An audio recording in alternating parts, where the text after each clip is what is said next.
Next up, Burnout 3 Takedown for the PS2.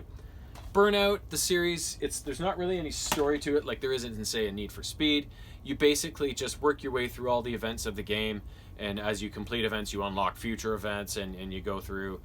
You compete in each event, and depending on your performance, you get either gold, silver, or bronze medals, or you don't qualify for one at all if you suck. There's different types of events in Burnout. There's face-off, where you face off against one other racer, and if you beat them, you win their car. There's a burning lap, which is basically just a time trial. Get around the lap in the indicated time. There is, Showdown or Rundown or something like that, where you're given a time limit and you have to take your car out and smash as many of your competitors' cars as possible and wipe them out and hit your target takedown number.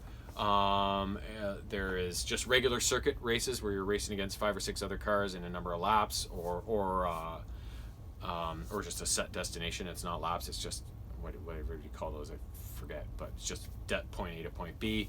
And then there is the crash events, which are kind of the most fun and kind of what made Burnout from the first game.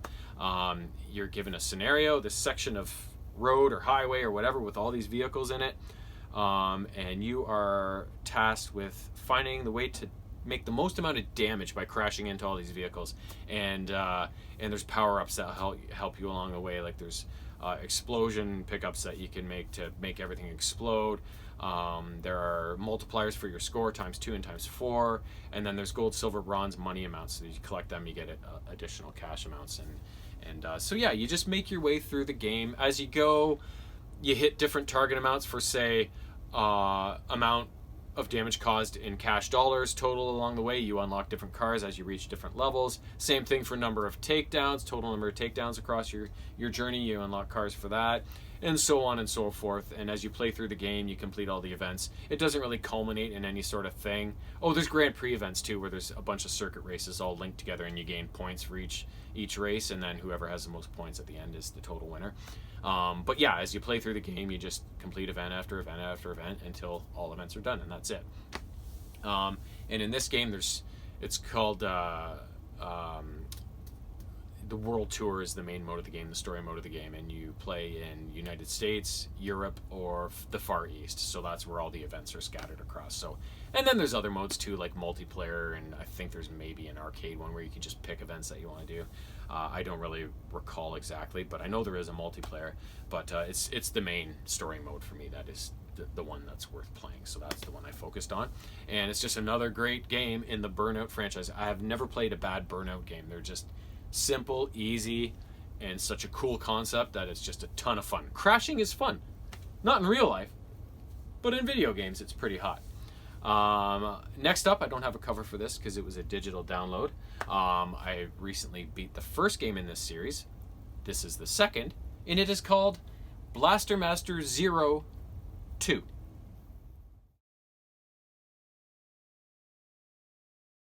So after the events of the first game, after Jason and Eve saved the day in against the mutants on Earth in the Sophia vehicle, Eve became corrupted. Her circuits became corrupted in the battle. So Jason's like, I got to get her back to her home planet of Sophia. So with the destruction of their former vehicle, Jason had to build a new one called Sophia Gaia, I think it's called, which could now travel into space.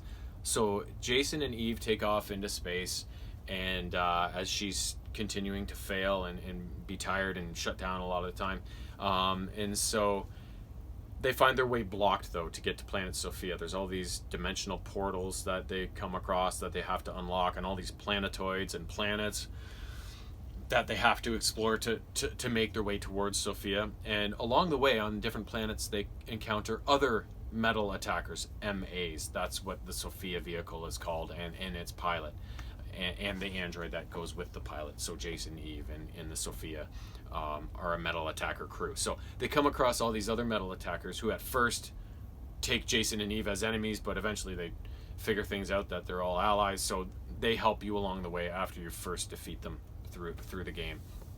And eventually, in the end, you finally gain access to planet Sophia by defeating this giant mutant that's kind of the surface of a planet that is blocking your access towards Sophia. So you beat this final mutant, and then you can pass through to Sophia and hopefully save Eve. Now, one thing I didn't realize is that in these Blaster Master Zero games is that there's two ways to beat the game. If you collect a certain amount of everything or whatever, you unlock the true ending. And if you don't, you have kind of the cop-out ending. I think I've got the cop-out ending on both games so far. But so there's other stuff that actually is supposed to happen. I just don't know what it is because I'm a terrible fucking game player. So there you have it. But very cool game. And I've now actually started on the third and final game of this Heroes franchise. So that hopefully will be done soon as well. So love Blaster Master. So much fun. Next one up, you can probably not see this, Metal Slug Advance for the Game Boy Advance. Metal Slug is an amazing series. I bought the anthology for the Wii a number of years ago. It was a Neo Geo franchise, and it's just basically like wartime meets a kind of steampunk look, but not totally. Like it's kind of different. And it's just one of those games where it's kind of like Contra, where there's just so much action going on the screen at any one time. Bullets flying everywhere, so many enemies. You just hold down the shoot button and jump around and move around and hopefully kill everything before it kills you, sort of thing, right? So this version of Metal Slug is brought to the small screen, and it was just as much fun as the other ones. And actually quite a bit more difficult, actually. The story is that the Peregrine Falcons, I think is the name of their troop, are starting training for new recruits on this deserted island where they have to like survive with minimal resources and weapons and food and whatnot. But as these new recruits are setting about this task to become full-fledged members of the Falcons, their enemy General Morden or something like that, or Morsden, flies across the sky in a blimp, and all of his troops lower down onto the island as they're going to make it their new base. So they basically capture most of the new recruits. So you start the game as either two of the new recruits, either a male or a female, I forget their names, so you pick which one you want and then you battle through the game. You're basically just fighting against these invading forces and trying to escape and take back the island, sort of thing. There's only 5 missions in the game, but they get significantly harder as the game goes along, and the last one is really tough, especially the final boss. But so worth it because it's so much fun, it's so easy to play, and it's just so amazing. It's just such a cool looking game. It's just such a distinct flavor, and the fact that it's just an easy run and gun game with so much going on just makes it all the better. It is, if you've never played the Metal Slug series, go out and get them all because you'll love them all. And they don't differ that much from the next one to the previous one, right? Or whatever the hell I'm trying to say. They're all very consistent, but they change them up enough just to make them freshen them up for each game and make it that little bit different, that it's its own game, and they're just so much fun. Last up, I didn't really get to play this game, Gran Turismo 6 for the PS3. I tried putting it in, and you know how whenever you put a new game in, system needs to update for some fucking reason. This update would never take. It just kept unsuccessful. So I looked it up online, and apparently a ton of people had this problem. Many people weren't able to get around it. Some people had to go through the downloads or the updates one by one, which took hours and hours and hours of their time. I haven't really seen how to do that, and I'm not sure, based on how long it took people, I'm not sure I really want to.